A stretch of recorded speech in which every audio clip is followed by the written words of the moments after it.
Alright guys, what of Dusk here, and this is going to be a really short Wiro video just showing you some of the potential that Wiro has. Unfortunately, he's one of the heroes that you don't see that much in battle, and I think it's just because he's a subpar hero at the moment. Unfortunately, there are better choices for the solo lane that you have at the moment, which is Varus, Arduin, even if scored basically everyone else. I don't know why he doesn't see that much playtime, because I think he's actually quite fun to play. But as you can see, I'm in a match against Arduin in this kind of situation. Team comms are quite okay, nothing to care about that well. And the game will end because the enemy surrenders because we tear them down so well.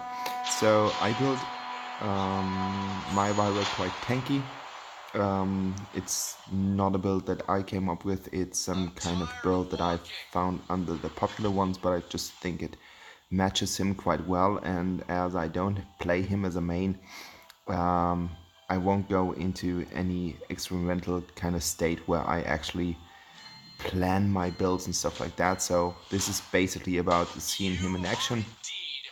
You will see a live gameplay and you will see how he fights, and I think he's quite strong early game. Like, he has his abilities built up to that, and I'm fighting against Arduin, who's a hell lot of a sustained warrior. Like, Arduin can basically just tear anything down because he got the whole kit. Like, he's got the survival, he's got the true damage, his passive saves him from stuff, and that said, he's not an easy hero to fight, like especially if you are Wiro, and I don't know why he doesn't fight me under tower. Like, he has the tower stomp, and he's quite low, but he could have killed me under tower, but it just seems that he seems to be afraid, and it might just be that he has fought against a Wiro before, because I don't know if you guys know Wiro, but his passive is basically a resurrection passive. So if you are killed, you are not dead. You will be in some kind of down state, and every time someone of your team kind of enters one of those sigils or the templates or whatever goes down when you die, you will get some health back.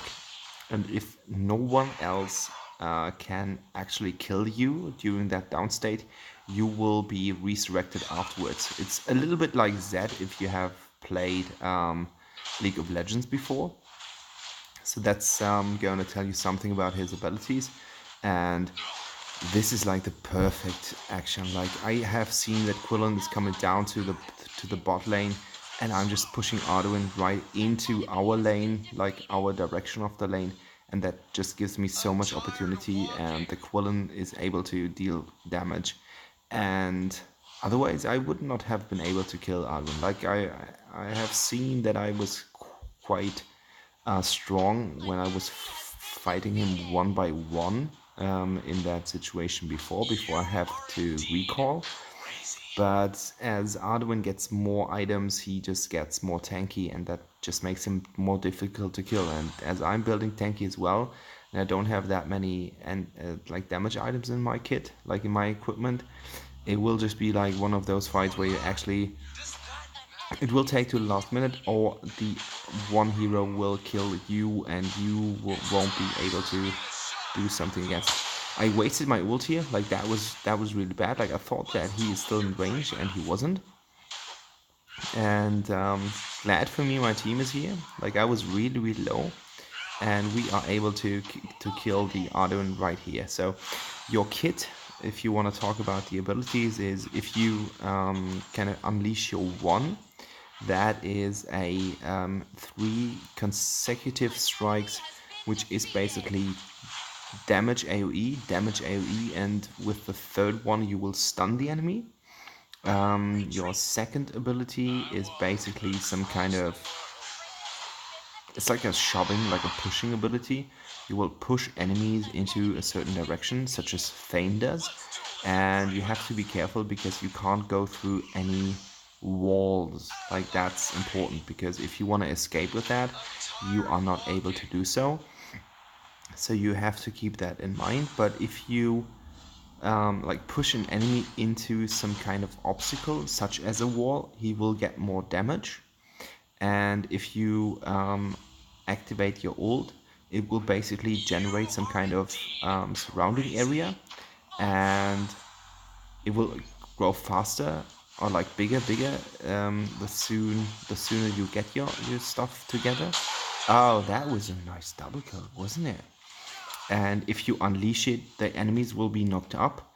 The more enemies you have into the certain position, the better it is, because they will deal damage to each other. That's the way that I explain it to myself. Like, you're knocking them up, and when they come down, you will deal additional damage. And these are Virus abilities, so that makes him quite strong for team fights, because what you can actually do is, like, you activate your one, you hit them one time, two times, and before you hit them with the third ability, you're shoving them into something, hit them with your first ability with the third hit, and afterwards you're activating your ult, and after that you will basically just cause enemies to fly into the air, come down, and deal each damage to each other. That's like the stuff that you will get, and unfortunately the game will be surrendered quite soon, so we don't see the full potential of Wiro, but I think it gives him good impression. Like, he's not that strong as a hero, but I really like his abilities, like this kind of area damage and the and the knockup. That's really nice. Like, crowd control is always a nice thing to have.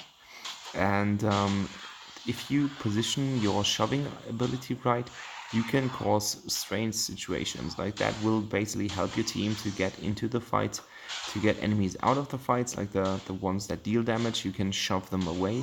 And afterwards, your ult just deals massive damage. And even if you go down, if you have a team that kind of knows what Wiro does, and that kind of reacts to the things that you do, you can actually go out of any fight without harm. Of course, you have a cooldown, like your passive, that resurrection passive does of course have a cooldown, otherwise it would be too strong. But look at that, like, I don't say that it was my actions, but basically they surrender because they knew that they don't have a chance against us. And I think it's a quite nice video just to get to know Viro in brief, and that's going to help you if you want to pick him up, because I think it's a really nice hero. Like, I like the style, I like his cockiness. He's really cocky. He sings along, and I would play him more if I know that he would have been better than other heroes. But there are ARAMs and stuff like that I can use as a support better. Check out these 202. That's my build. I will put the build in the comments below, but it's just a quick glimpse. Like, that's what I wanted to do. So thank you for watching. I'm Word of Gaming, and if you want to see more videos like that, subscribe to my channel. Bye bye.